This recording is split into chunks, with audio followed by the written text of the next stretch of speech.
vetëmbrojtjen si një drejt legjitime, përcaktojnë vetëmbrojtjen në rrethana specifike, përcaktojnë elemente të tillë siç është gjymtyrët, liria, nderi, pasuria dhe jeta, kuptohet, është e para, si element që janë shumë të rëndësishëm për të cilat ti në rast se je në kondita vetëmbrojtje, ti nuk konsiderohesh se ke kryer një krim, apo në këtë rast një kundërvajtje ligjore, që në këtë rast është futja në fushë apo jo, sepse neve në gjithë situatën e agravuar që u krijua, reagimi jonë ishte pikërisht në përgjigje të pikërisht të këtij reagimi që u krijua dhe ishte legjitim. Pra në këtë rast konsiderohet që nuk është shkelje. Përveç kësaj, unë kam gjetur dhe në artikullin tim përmendja dhe 2 precedent shumë të ngjashëm, që në fakt e konfirmojnë këtë çështje. Një precedent është në Kanada, që bëhet fjalë për një ndeshje, ku ndeshja në minutën e 17 ishte 2-0, ndeshje futbolli, dhe fillon fortuna, ndeshja ndërpritet për një 15 minuta, dhe mbas 15 minutash ndërpritet dhe arbitri kërkon që të futet në fushë lojtarët. Kanadaja është e shquar për rufet dhe vetëtime të shumta. Ka shumë viktima nga rufet. 10 viktima ka në vit në Kanada, rreth 125 spitalizime në lidhje me për shkak të rufeve dhe një nga trajnerët, ai fakti ai po humte, refuzoi të fuste ekipin në fushë për arsye sepse kishte frikë sepse mund të ndodhte diçka. Arbitri refuzoi dhe tha që jo, duhet futemi në fushë, por ai nuk i futi. U vendos që ndeshja do të humbej 3-0, por kur u apelua dhe kur shkoi para Komisionit Disiplinës Federatës Kanadeze të futbollit, u gjykua që për shkak se kishte për shkak praktikisht jeta e njeriut ishte e para dhe u tha që pavarësisht se vendimi që ishte marrë ishte në kundërshtim me vendimin e arbitrit, nuk ishte i fajshëm ose nuk ishte shkelje, pra nuk ishte një abandonim i fajshëm apo një refuzim i fajshëm, dhe për këtë rast do të thotë që nuk ishte një shkelje. Pra ky është një paralelizëm shumë i mirë me rastin ton që ja tek e kemi një vendim. Denion, si të duket si tezë? Edhe pse tashmë mbrojtja është mbyllur, ë? Jo, në fakt arsyetimi është shumë i qëndrueshëm. Përderisa nuk ka një mendje të përgjegjshme, nuk mund të quhet një veprim që është bërë në përgjegjshmëri, rasti konkret. Po. Ajo që unë veçova që në fillim e thash që ishin ligjet e Zvicrës, pra kodi penal zviceran, ai që kishte një referencë në rast se rregulloret e UEFA sapo të veprimtarisë, për rasti konkret i kampionatit evropian, nuk e bënte dot zgjidhjen e ankesës sonë.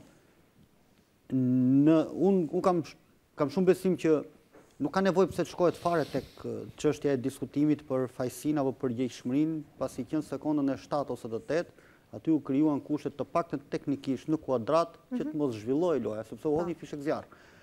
Para se të vinte sekonda e 7 apo e 8, ne dëgjuam gjithë ishin thirrje tracisë që në fillim nga komisari i sigurisë, nuk e di nëse jam i saktë për këtë se trajnerët dinë, pyet ose informohet se të çfarë karakteri janë.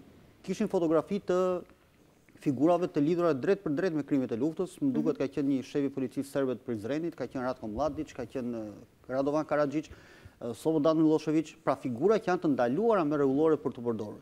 Ka pasur pasaj përdhosje të simboleve kombëtare dhe të gjitha këto para se të shkojmë te sekonda e 7 dhe 8, përfshirë thirrjet Britini e Britini. Pra që në këtë çast, nëse Komisioni i Disiplinës do ta kishte marrë parasysh, nuk do kishte nevojë fare për diskutuar ne a kishte një mendje të përgjegjshme për një veprim që Atkinsoni e ka konsideruar pyetje të saktë dhe përgjigje refuzuese sipas tij të saktë. Nëse është kjo që ne kemi arritur të kuptojmë nga komunikimi deri tani. Pranuar dhe Federata Shqiptare e Futbollit, ë? Jo, Federata po paktën me korrektesën e Federata nuk thotë që ne refuzuam, thotë që ne nuk na dha njëri urdhër. Pra këtu ndoshta një jurist, profesori ndoshta e ka më të lirshëm për të na bërë ne të kuptojmë a është kjo përgjigje e Federatës apo e kapitenit Cana që ne nuk kemi të mundur refuzim apo nuk është refuzim. Pra ka kjo lidhje me përgjegjshmërinë apo një mendje që merr një veprim të papërgjegjshëm.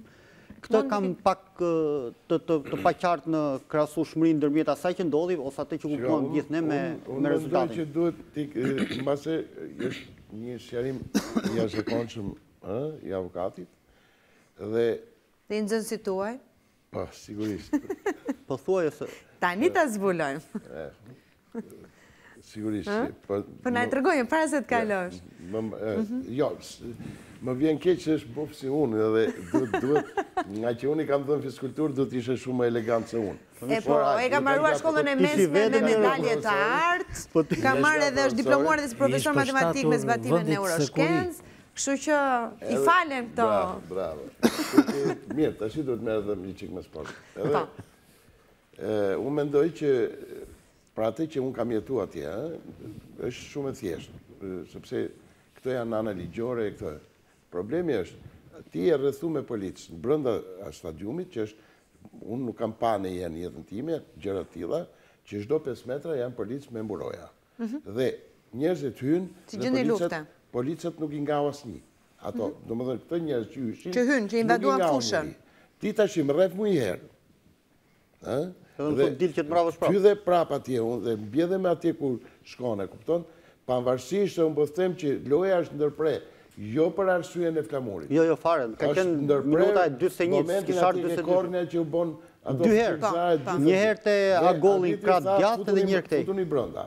Në kohë që arbitri tha futuni brenda, u afroi Ivanović i flisë dhe pastaj dole. Pastaj unë do të meshe një atje ta kisha dhe ti thosha, nëse shikoni aty kur po bën lufta atje, gjyqtari, një nga gjyqtarët, rrinte atje dhe as ndërhyente për të ndarë njerëzit. Por shikonte histori. Tash ti, në çdo 5 metra policë dhe nuk e mban dot. Ti si më garanton me çfarë nuk e di, me çfarë force del ti si gjyqtar, e thosh hajde ta provojmë edhe herë. Pra unë rrifem dhe ti më thu hajde ta provojmë edhe herë. Ti s'më mbrojtë muajin e parë. Tash ti merr përsipër, që të më marrësh dhe jetën. Sepse aty ishte problem jetë. Sigurisht që kjo është e qartë si drita e diellit që vendimin që ka marrë Federacia Shqiptare e Futbollit është vendim legjitim në mbrojtje të jetës së lojtarëve dhe gjithë stafit. Kjo nuk diskutohet. Kur unë them këtu, askush nuk e kupton dot se çfarë atmosferë ka qenë atje. Pra ishte një rrezik që mund të... Vetëm ata që kanë përjetuar mund ta kuptojnë. Fati i madh ka qenë që futbollistat serbë nuk reagon. Ose reagon pak. Jo, ata kanë goditur. Nëse kthejmë në kujtesë pamjen e parë të këtij Kolarovit. Kolarovi është ai Manchester City me Taulan Xhakën, ai ka qenë. Në momentin që futen në tunel. Ai ka qenë shtyre për me grush, ka qenë jo vetëm portieri i dytë me tunta. Jo, në fillim fare kur ishin tek banderola, se dua ta citoj afërsisht ministrin e jashtëm. Ishte edhe pamja. Me element të simboleve kombëtare. Pra ajo nuk është përgjegjësia e, po themi kështu, zyrtarisht nuk është simbol kombëtar. Po ashtu, e shpjegoi profesori që në fakt ashtu merret, përdesë ka simbolet kombëtare. Thjesht të diskutime janë bërë. Kolarovi ka shkuar për goditur. Profesor, kemi shpresa të argumentuara për të fituar sipas jush dhe deri ku mund të shkojmë? Dhe deri ku mund të përfitojmë?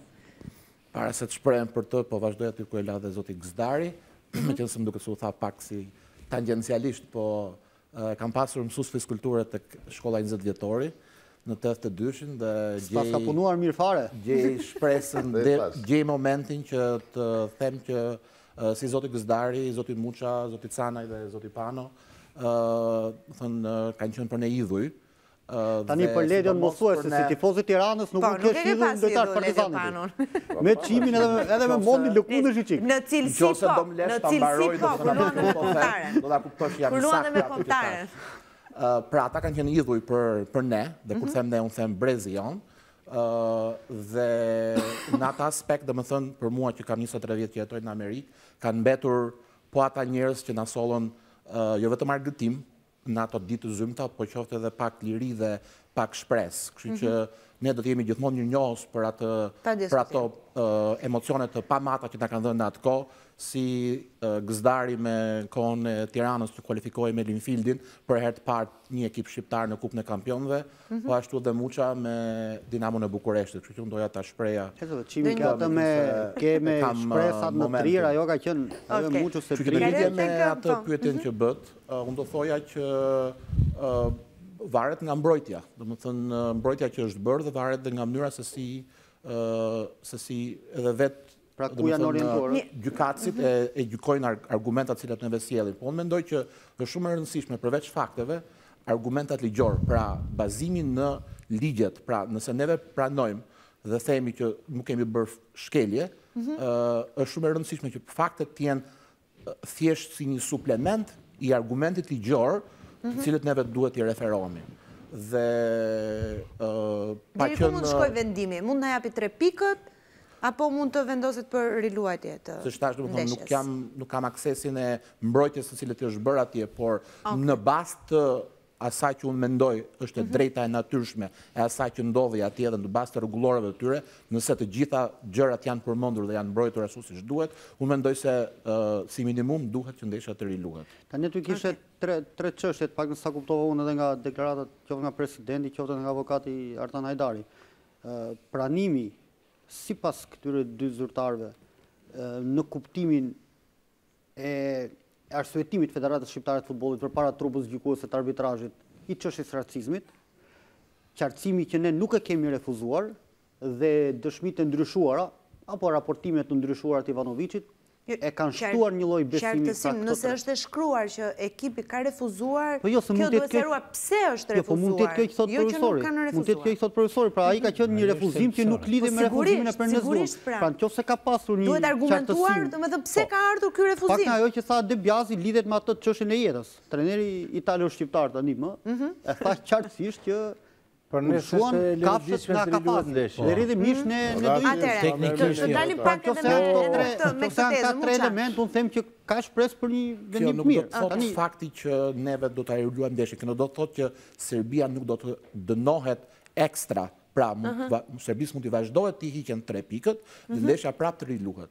Pra, ka disa variante. Pra, një variant mund të jetë për organizimin. Ka 3 pikë tjetër dhe të vendosit të riluhet. Eksaktësisht, pra ka disa variante. Një variant mund të jetë që profesor që ose të mbaroj den. Pra, një variant është që Shqipërisë të jepen 3 pikët dhe këtu mbyllet çështja. Një variant tjetër është ndeshja të riluhet, Serbisë të hiqen 3 pikët dhe dënimet e tjera me gjoba për sinet e ata. Po në fakt janë hequr. Dhe një variant, po mi patë mund të pra mund të lihet për çështja jon. Po i dhën 3 pikë. Të mbetet ai vendim për Serbinë, që është mbajtur dhe nga Komisioni Disiplinës dhe nga Komisioni Apelit i UEFA-s. Dhe varianti tretë është që thjesht ndeshja të riluhet, Serbisë mos i hiqen 3 pikët, dhe thjesht ndeshja të riluhet. Pra, më thënë për mua ka disa variante. Është e pamundur. Ka rreth 10 ditë që po diskutohet qoftë Kroacia, qoftë Serbia deri në përjashtim nga veprimtaritë për shkak të rasteve të rënda të përsëritura me karakter racist, thirrje, sharje, parulla etj.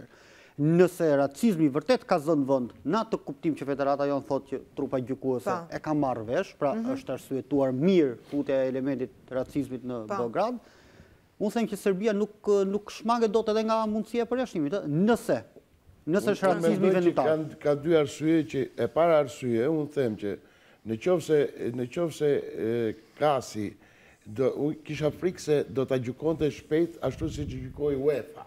Pra nuk do hynte në detaje, do bënte rregulloria është kjo dhe ne do të zbatojmë rregullorin në mënyrë të pa arsyetim. Kur në qofse në momentin që kjo u fut në arsyetim, unë jam i sigurt që do të shkoj haka kej veti. Po ka një përparësi se në arbitrazh dëgjohesh, atjes dëgjohesh. Edhe e dyta, unë mendoj që në situatat që sepse dhe ata politikisht dhe mëndërisht i kanë ato që ne, UEFA dhe edhe KAS dhe kushdo, kanë problemin e madh të ndeshjeve midis Shqipërisë dhe Serbisë. Dhe nuk ka një shans, nuk ma mërmenja të ketë një shans të ripërsëritjes ndeshjes. Ato kanë problemin e ndeshjes kur bëhet në Shqipëri. Imagjinoni të ripërsëritjes ndeshja. Të bëhet edhe një tjetër. Kundrasiu duket si mendësia amerikane apo jo arsyetimi, profesori? Kemi pasi edhe i rast tjetër, e thashme me ditarin, kemi pasi çështje, ku unë kam qenë drejtues i klubit.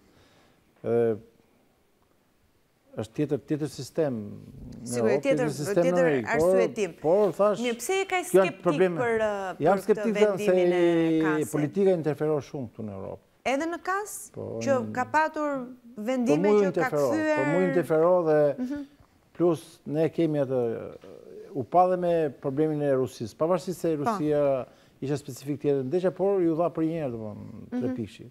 Ka të bëjë dhe kjo problemi i vendit të madhe.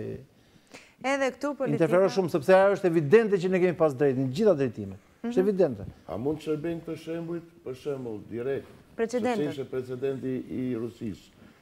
Atje kur ne mbrojmë atje, nuk duhet që dhe ne ta kishim bërë këtë paragon atje, nuk e di. A e kanë bërë apo jo? Jo, kanë precedenti që janë gjithmonë... Edhe që është racizmi, por nuk kanë pranuar të ligjojnë. Fillim edhe disiplina dhe UEFA. Rusia ndryshon, sepse thelbësoria ishte Rusia yri në fush. Ky është problemi.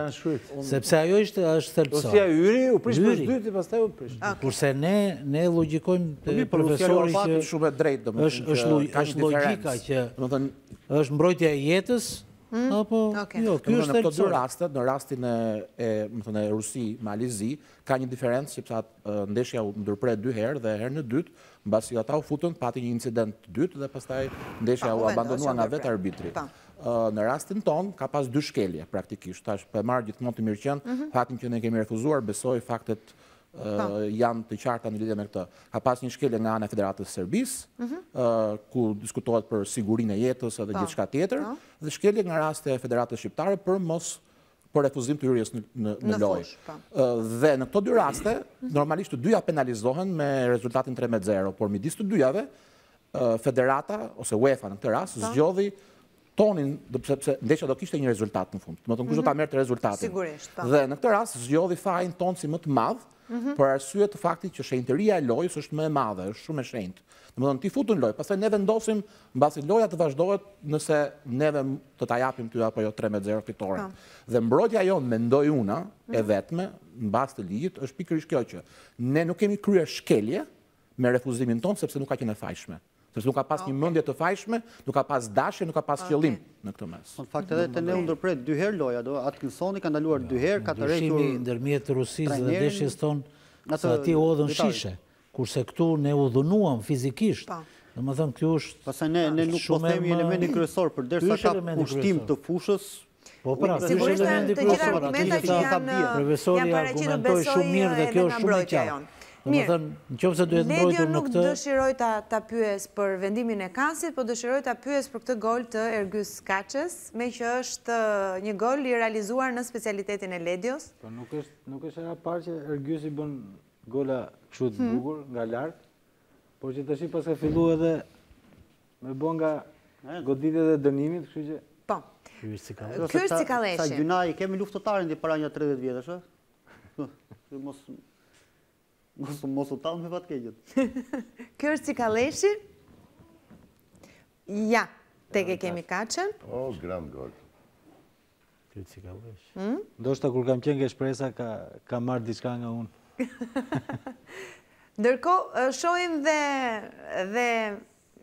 dhe një herë pra Kaçën. Vërtet një super gol. Shpaku në kërfuz. Ndërkohë shohim dhe Cikaleshin, do doja të pyesja Canaj për Cikaleshin. Cikaleshi është një lojtar që ka ngritur shumë nivelin e tij dhe mua na bëhet qefi sepse jemi një lojtar që e kemi stërvitur. Është një lojtar që nuk ka nevojë për koment. Po shënon. Por do t'i risi shumë atë egon që të shkojë diku tjetër në një kampionat shumë më të fortë dhe dëshira jonë kjo është për Cikaleshi. Mirë, kemi mbritur në fund, unë dëshiroj t'ju njoh edhe me ndeshjet e javës së ardhshme, javën e 32, kemi superndeshjen Tirana-Laçi, Flamurtari Elbasani, Kuksi Skënderbeu, një tjetër sfidë vërtet shumë e rëndësishme dhe interesante, Teuta Partizani dhe Apollonia Vllaznia. Përpara se t'ju njoh edhe me atë që do të vazhdoj gjatë javës me sportin në ekranin e televizionit shqiptar, unë dëshiroj fillimisht falenderoj shumë profesorin për praninë në studio, shpresoj të kemi sërish kur të vini vizitë në Shqipëri.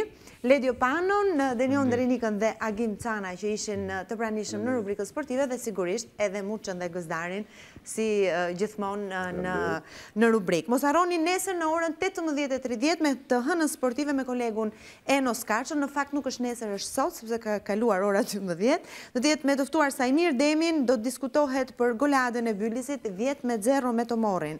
Ditën e martë në orën 21:30 do të jeni me emisionin Përtej futbollit me futbollistin e Tiranës Gentian Muçën, ndërkohë që që vazhdojmë play-offet e basketbollit dhe ditën e martë jemi në Athinë me ndeshjen më të rëndësishme Olympiakos Barcelona.